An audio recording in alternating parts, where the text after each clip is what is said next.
Security protocols on the Galactic Defense Station Meridian were supposed to be predictable, routine, boring even. That was before I met Jack Reeves. My name is Vex, and I am a Tillian observer, which means I document everything with 4 eyes, recorded with 2 brains, and still somehow manage to be surprised by the galaxy. It is a gift, really. Today, that gift was about to become a curse. The training deck smelled like recycled air and ambition. 53 recruits from 17 different species stood in formation, waiting for Commander Thros to begin the morning briefing. Thros was a Khalid, which meant he had scales that could deflect plasma fire and a personality that could deflect joy. He stood at the front of the deck, arms crossed, looking like he had just bitten into something sour. Spoiler alert, that was just his face. "Attention, recruits," Thros barked, his voice rattling through the chamber. "In 30 seconds, this room will seal. You will have exactly 2 hours to improvise a functional weapon using only materials available on this deck. No external tools, no fabricators, no asking your mother for help." A nervous ripple spread through the formation.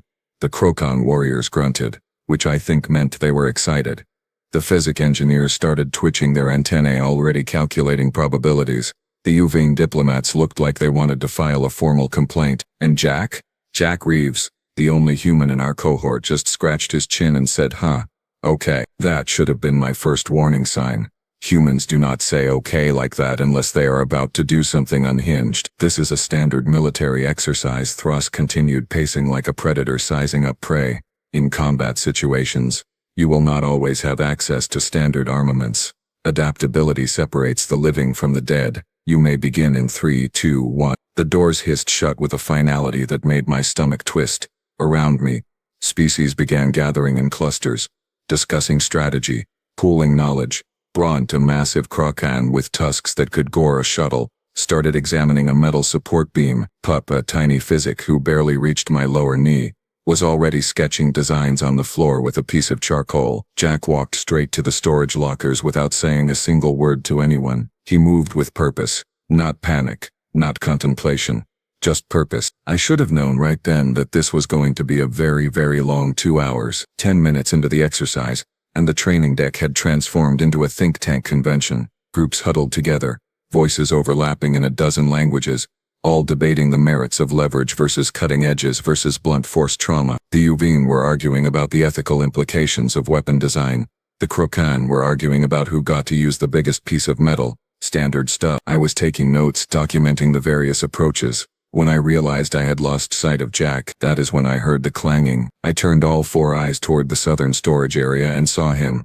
Arms full of, well, everything. Pipes, wiring, adhesive strips, 3 different types of fasteners, a maintenance panel, what looked like a fire suppression canister, and was that a cleaning solvent bottle? He dumped the entire collection onto the floor near his assigned station, then immediately turned around and headed back for more. "What is he doing?" I muttered, moving closer. Bront looked up from his metal beam, which he had been staring at for the past 8 minutes without making a single modification. "The human is gathering supplies, obviously, but he has not even planned what he is building yet," I said. Bront snorted, a sound like gravel in a turbine. "Humans do not plan. They do." That sounded like a gross oversimplification, but I did not have time to argue because Jack was already returning with a second load. This time he carried duct tape, a broken chair, some kind of spring mechanism, rubber tubing, and a bundle of synthetic fabric. He added it to his growing pile without even pausing to organize it. Meanwhile, Pip had finally settled on a design. One design. Singular. The little physic was carefully bending a piece of wire into what might eventually become a throwing weapon. Emphasis on might. Emphasis on eventually. The Uvane delegation had concluded their ethics debate and agreed to build a non-lethal restraint system. They were still arguing about the proper knot configuration. 2 Ravian twins were attempting to fashion a club from a broken table leg. They had been working on removing the leg from the table for 12 minutes. The table was winning, and Jack had already made 4 trips to different sections of the training deck. His pile now included a battery pack, some reflective plating, a belt, multiple containers of various fluids, and something that looked suspiciously like parts of a waste recycling unit. I desperately hoped it was not from an active waste recycling unit. He crouched beside his collection, eyes scanning the materials with the focus of a predator selecting prey. Then, Without any visible planning phase, without any sketches or calculations or consultations, he picked up the pipe and the adhesive strips and started building. "He cannot be serious," I said to nobody in particular. Pip looked over, antennae drooping in confusion. "Is he making a weapon already? But we have 1 hour and 47 minutes remaining. You are supposed to use that time for design optimization." Jack twisted 2 pieces together with the efficiency that suggested he had done this exact thing 1,000 times before. "I do not think he got that memo," I said. By the 30-minute mark I had abandoned all pretense of impartial observation.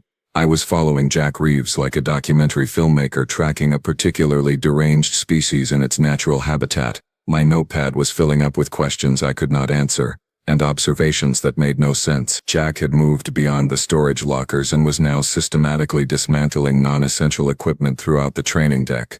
A panel here, a hinge there. He unscrewed a hand railing with his bare fingers, the metal groaning in protest before surrendering to whatever dark magic humans possessed. He moved with the kind of confidence that suggested he had blueprints in his head for devices that had not been invented yet. "Excuse me, human," I called out as he pried open an access panel to the environmental controls. "What exactly are you building?" He glanced back at me, still working. "Yes, that is not an answer to my question." "Sure it is," he said, pulling out a pressure gauge and some copper wiring.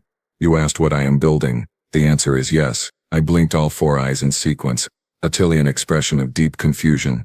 "That is grammatically nonsensical. Grammar will not help you in a firefight, Vex," he said cheerfully, adding the components to his arms and heading back to his station. Behind us, the other recruits were finally making progress, and by progress, I mean minimal, incremental, barely noticeable progress. Bront had successfully turned his metal beam into a metal beam with a sharp end. Revolutionary. He held it up proudly, testing the weight, grunting his approval. 1 weapon. 43 minutes of effort. The Crocon looked satisfied. The physic engineering trio had pooled their resources and created what appeared to be a spring-loaded projectile launcher. It looked elegant, efficient, thoroughly calculated. They were now in the testing phase, which involved launching small fasteners at a wall and measuring trajectory angles. At this rate, they would have a functional prototype in approximately forever. The Uvane had given up on their restraint system after realizing none of them could agree on what constituted humane levels of restraint. They were now building individual projects, each one a beautiful testament to overthinking. One was crafting a weighted net, another was attempting to create a sonic disruptor from a speaker component. The third had apparently decided to build a shield instead because offense is just defense that happens to other people or something. And then there was Jack. His station looked like a bomb had gone off in a hardware store and the debris had achieved sentience. There were now 5 distinct piles of materials, each one organized by some system that only made sense in the chaotic landscape of human thinking. He worked with the kind of focus that suggested the rest of us had simply stopped existing. His hands moved constantly, twisting, connecting, wrapping, securing. I watched him attach a pressurized canister to a length of pipe using nothing but adhesive strips and what appeared to be religious conviction. It should not have held. Physics suggested it would fail immediately. But he tested it, nodded once, and set it aside. "Is that a weapon?" I asked. "One of them," he said without looking up. One of them. One of them." I checked my chronometer. 47 minutes had elapsed. Most recruits had barely started construction on their first attempt. Pip's throwing wire was looking promising but remained unfinished. The Arabian twins had finally freed their table leg and were now sanding it smooth. Bront was admiring his pointy stick like it was a family heirloom. Jack picked up a battery pack and started connecting it to a series of wires with the casual ease of someone making breakfast. "How many weapons are you planning to build?" I asked, my voice climbing an octave. He looked up, genuinely considering the question. Then he smiled. It was not a reassuring smile. "How many is too many? One would argue that there is a reasonable limit based on time constraints and practical utility." I said. "Right, but I am human, so that argument is irrelevant." He had a point. I hated that he had a point. At the 1-hour mark, Jack completed his first weapon. Completed, fully functional, ready to cause problems. It was a projectile launcher made from a pipe, a compressed air canister, some kind of release valve he had engineered from a door hinge, and enough adhesive tape to mummify a cully. He picked it up, loaded it with a bolt he had scavenged from somewhere, aimed at a target panel on the far wall and fired. The bolt shot across the training deck with a sharp hiss of compressed air and embedded itself 3 inches into the reinforced padding. The sound echoed through the chamber like a judge's gavel declaring the end of sanity. Every head turned, Every conversation stopped. Even Commander Thross looked up from his datapad with an expression that suggested he was reconsidering his career choices. Acceptable, Jack said to himself, setting the launcher aside and reaching for his next pile of materials. Acceptable. He called that acceptable and then just moved on like he had not just built a functional ranged weapon from garbage in less time than it took the Uvine to agree on lunch. Bront stomped over, his massive frame casting a shadow that could eclipse a small moon. He stared down at Jack's launcher, then at his own sharpened beam, then back at the launcher. His jaw tightened. I could see the gears turning in his head, which for a Krokan meant approximately 2 gears, both rusty. That is one weapon, human, Bront growled. I will have one weapon also. We will see whose is superior. Jack looked up at the towering Krokan warrior without a trace of intimidation. Cool. Good luck with that. Luck is for the weak, Bront snarled. Then you should be fine, Jack said pleasantly, returning his attention to a bundle of wiring in the battery pack. I watched Bront's face cycle through several shades of anger before he turned and stomped back to his station, gripping his pointy stick with renewed determination.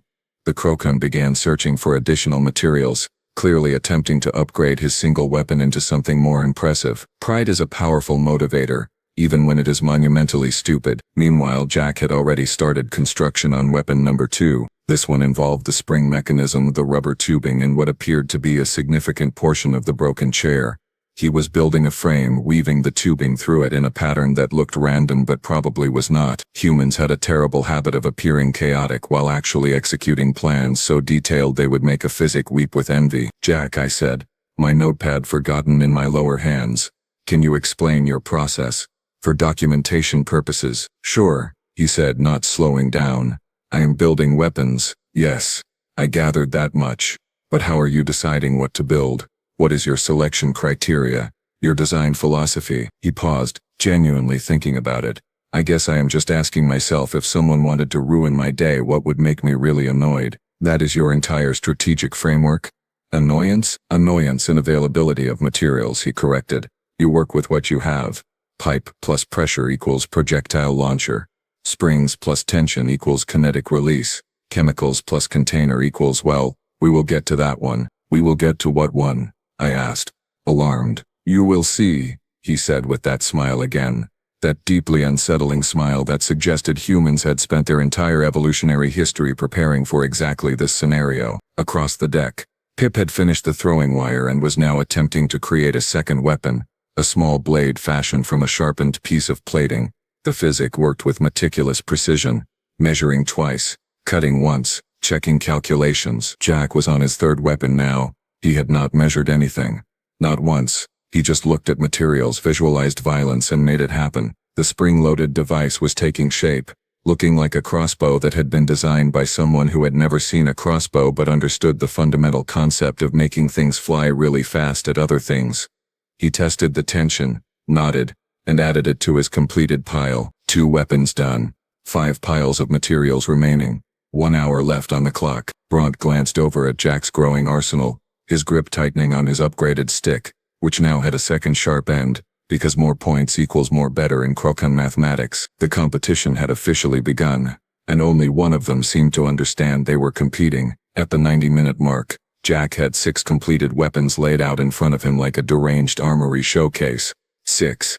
The number seemed to mock the very concept of time management. I had stopped taking notes. My job was to observe and document, but what I was witnessing defied conventional documentation. This required interpretive dance or perhaps a warning label. Caution. Human at work. Proceed with existential dread. Weapon 3 was the spring-loaded crossbow situation, now complete with a firing mechanism that clicked with ominous precision. Weapon 4 appeared to be some kind of flail constructed from the belt, weighted with heavy fasteners and reinforced with wire. He had tested it by swinging it in a wide arc that made everyone within 3 meters smunnily remember they had business elsewhere. Weapon 5 was a handheld battering ram, which sounded stupid until you saw it. The broken chair leg reinforced with metal plating and wrapped in grip tape, with a concentrated striking surface that could probably dent a shuttle door. Simple, brutal, disturbingly effective. Weapon 6 sat innocuously among the others. A sealed container with some kind of liquid inside, a rag stuffed in the top and a small ignition source attached to the side. I did not want to know what was in that container. I really genuinely deeply did not want to know. Is that what I think it is? I asked, pointing at the container with a trembling hand. Depends on what you think it is, Jack said, now working on Weapon 7, an incendiary device. Then yes, it is exactly what you think it is. That seems excessive. That seems prepared, he corrected. Besides, it is mostly just cleaning solution and a fuel gel I found in the maintenance supplies. Very stable. Probably, he said, probably, like it was a reassuring word. Around the training deck, other recruits had made progress, though calling it progress felt generous when compared to the humans' one-man weapons manufacturing operation. Pep had 2 completed items now, the throwing wire and the sharpened blade. Both looked professional, calculated, engineered with physic precision.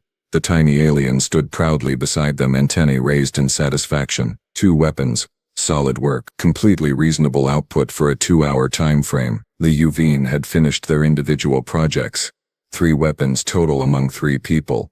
A weighted net that actually looked functional, a sonic disruptor that hummed with potential energy, and a shield that could deflect projectiles. They had collaborated on testing each item, providing feedback, optimizing designs, teamwork. Stacey. All the things military instructors praised. The Ravian twins had graduated from 1 club to 2 clubs. Matching set. They stood together, comparing their work, making minor adjustments. Brotherhood in arms. Literally, Bront had transformed his operation into a full Krokan Pride project.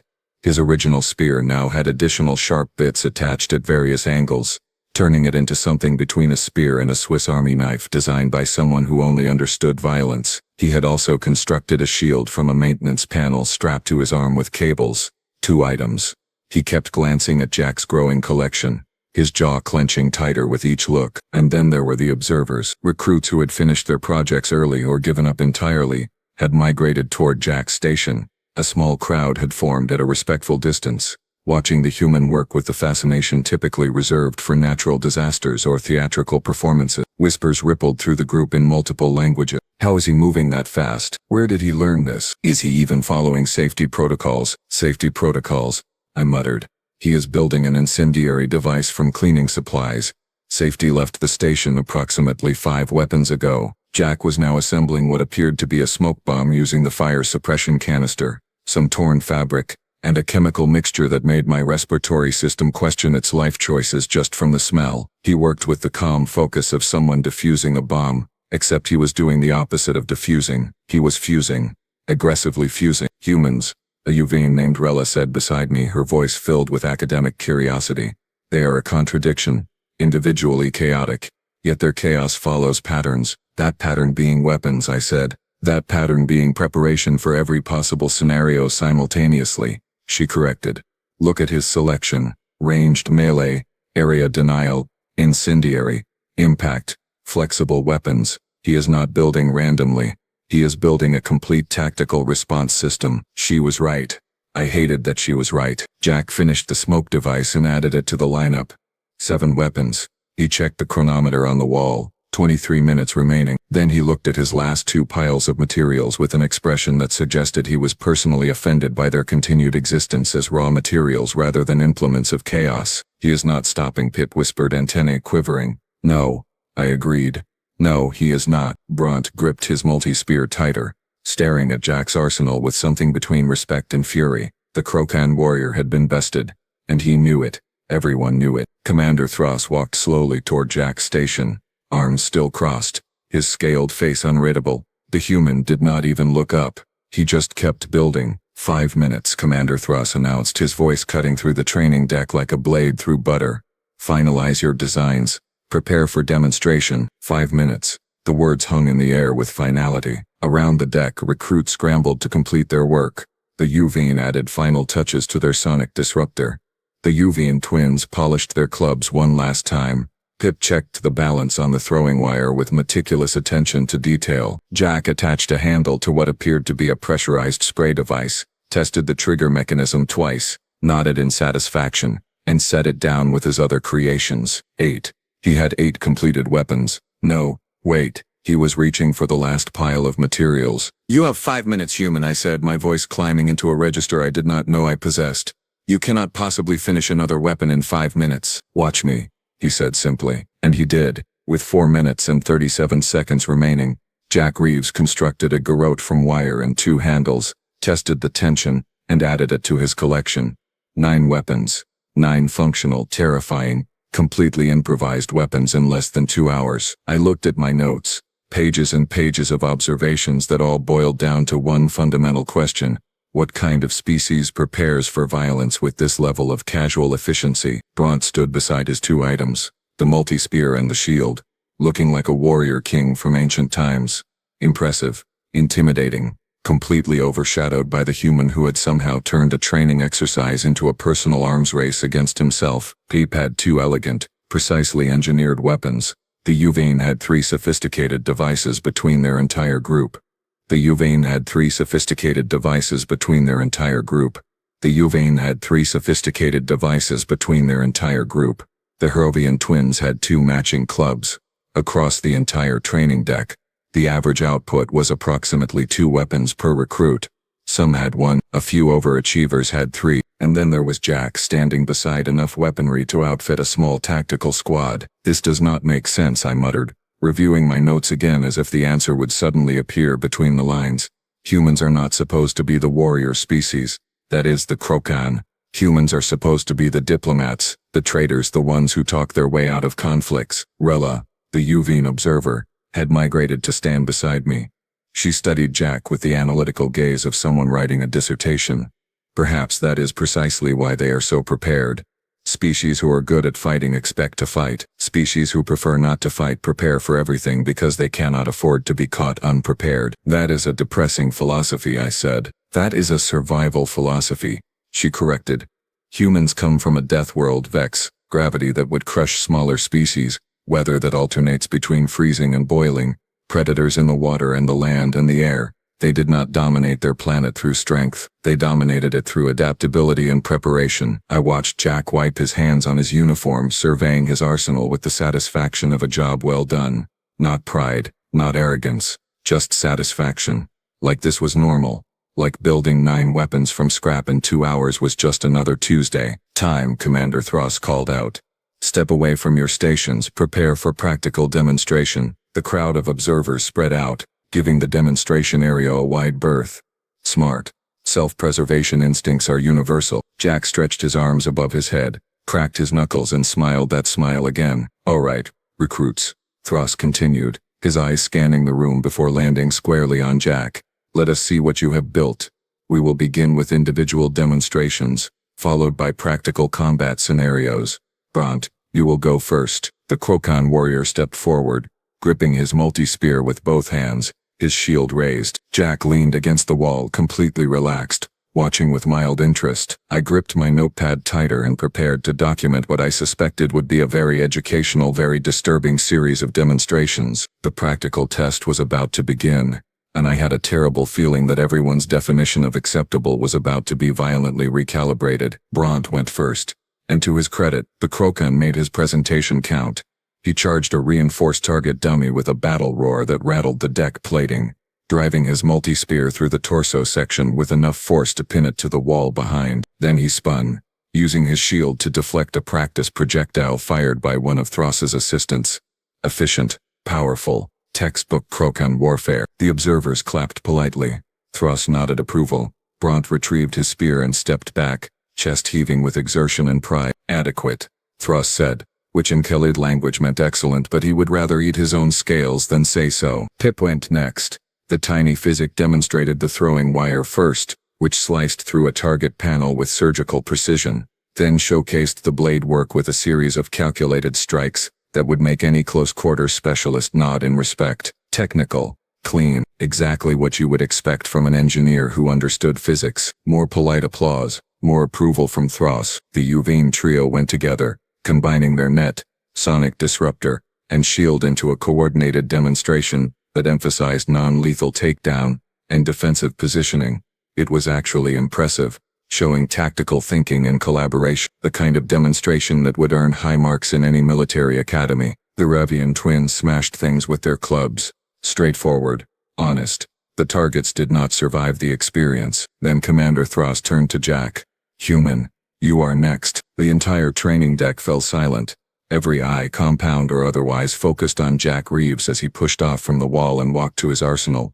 He stood there for a moment, hands on his hips, surveying his options like a chef deciding which knife to use. So, he said conversationally, do you want me to demonstrate all of them or just the highlights? Thruss's scales rippled, which I had learned meant he was suppressing several emotions simultaneously. You built multiple weapons? 9.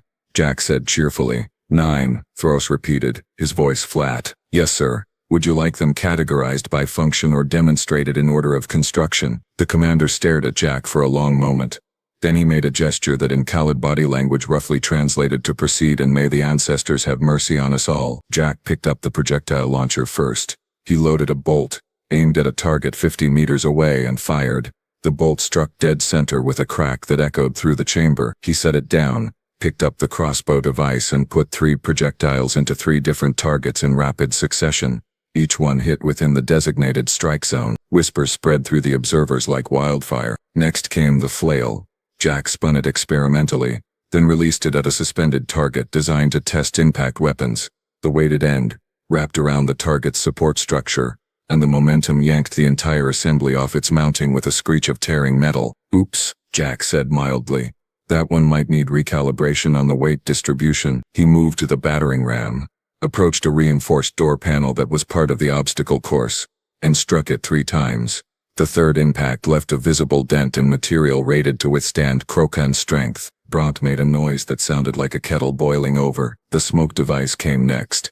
Jack activated it and tossed it into the demonstration zone. Within seconds the entire area filled with thick choking smoke that obscured visibility completely. Emergency ventilation kicked in automatically, clearing the air while alarms blared overhead. Sorry, Jack called out over the noise.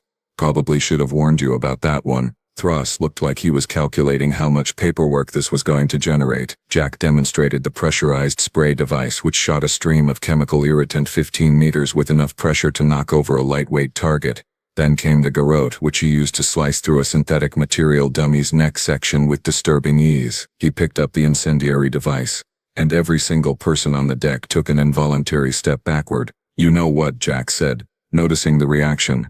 I will just explain this one verbally. Cleaning solution, fuel gel, ignition source. You throw it, it breaks, it burns. Very straightforward, very effective, very much against regulations probably. Definitely against regulations, Thruss said. Right. So this is more of a theoretical demonstration. Theoretical, Thruss repeated. Hypothetical? Put it down, human. Jack carefully, very carefully, set the incendiary device back with his other weapons. Then he picked up his final creation, a handheld taser he had constructed from the battery pack and copper wiring. He demonstrated it on a test pad which sparked and smoked appropriately. 9 weapons. 9 functional, effective, completely improvised weapons. The demonstration had taken less than 10 minutes, and every single item had performed exactly as intended. The training deck remained silent except for the hum of ventilation systems working overtime to clear the lingering smoke. Commander Thruss walked slowly toward Jack's arsenal, examining each weapon with the careful attention of someone diffusing explosives. He picked up the projectile launcher, tested its weight, checked the construction. This is military-grade improvisation, he said finally. Thank you, sir, Jack said. That was not a compliment. That was an observation bordering on concern. Commander Thruss set down the projectile launcher and turned to face Jack with an expression that somehow combined respect, confusion, and what I can only describe as preemptive exhaustion. Explain, Thruss said. Not a request. A command. Jack shrugged, hands in his pockets, looking completely unbothered by the attention of 53 recruits and one very intimidating Khalid commander. Explain what, sir? How a species classified as diplomatic generalists managed to produce 9 functional weapons in the time it took a Krokan warrior to produce 2. How you moved with such speed and certainty. How you knew exactly what to build without any apparent planning phase. Oh, Jack said, like the question was about his favorite food instead of his apparently instinctive understanding of violence. That is just a human thing, I guess. Elaborate on this human thing, Thruss said, his voice dropping an octave. Jack looked around the training deck, seeming to gather his thoughts. Okay, so, humans have this thing where we have spent our entire history being, well, kinda bad at survival compared to everything else on our planet. We are not the strongest, not the fastest, not the most armored. We do not have claws or venom or natural weapons. We are just sort of squishy and mediocre at everything except 2 things, which are, I found myself asking. Notepad ready. Sweating and problem solving, Jack said. We can run things to death because we are really good at not overheating. And we can turn literally anything into a weapon because we have had to for about 200,000 years. Sticks, rocks, bones, fire, metal, chemicals, whatever. If it exists, some human has figured out how to make it hurt someone. Bront crossed his massive arms. This is not unique. All species learn to weaponize their environment. Sure, Jack agreed. But most species do it when they need to. Humans do it preemptively. We look at objects and our first thought is not what is this for, but what could this become if everything goes wrong. It is not aggression. It is anxiety with practical applications. Rella stepped forward, her UV features arranged in fascination. You are saying humans exist in a constant state of preparation for conflict? More like a constant state of plan for the worst and hope for the best, Jack said. We prefer talking. We are actually pretty good at diplomacy when given the chance. But we also know that sometimes talking does not work, and when it does not work you better have options. Lots of options, preferably options the other person did not see coming. Thra studied Jack for a long moment. Your planet must have been a nightmare. It had its moments, Jack admitted. Predators that could eat us, diseases that could kill us, weather that could freeze or bake us, other humans who definitely wanted to kill us. We learned pretty quickly that adaptability beats specialization when everything is trying to end your existence, so we became really good at adapting, at improvising, at making do with whatever was available. I looked at the 9 weapons, then at Jack, then at my notes, which suddenly felt like they were documenting something far more significant than a training exercise. This was not about one human building weapons. This was about an entire species whose survival strategy was creative violence as a backup plan. You built 9 weapons, I said slowly, because you could not decide which one would be most useful, so you simply made all of them. Well, yeah, Jack said. Why limit your options when you have the time and materials? In a real situation, I would grab whatever worked best for the specific threat. But since this was a training exercise and we had 2 hours, I figured I might as well build a variety. Cover all the bases. Cover all the bases. He said it like it was the most reasonable thing in the galaxy. Thras made a notation on his datapad. All recruits will receive evaluations based on their performance today. Dismiss. The crowd began to disperse, but the whispers continued.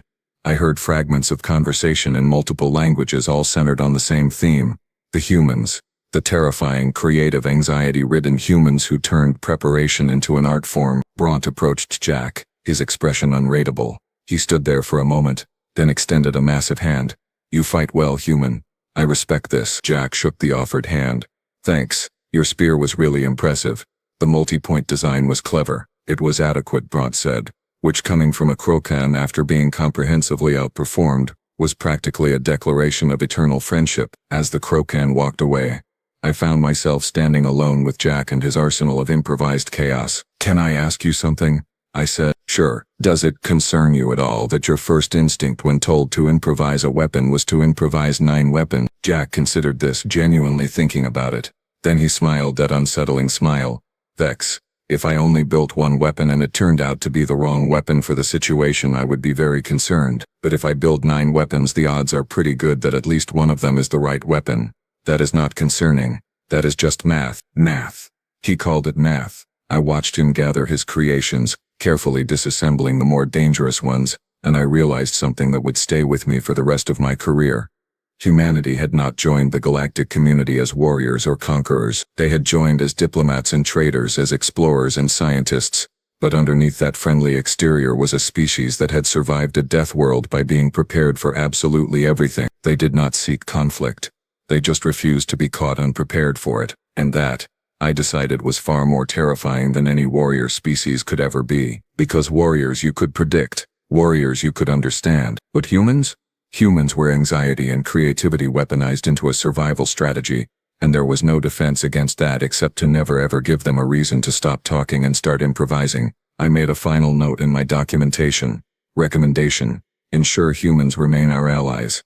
Alternative outcome: not recommended. Commander Thras read my report 3 days later and added his own note in the margin. Agreed. Strongly agreed. Somewhere on the station, Jack Reeves was probably looking at everyday objects and calculating their weapon potential. Just in case. Just in case. That was the human way, and the galaxy would simply have to get used to it.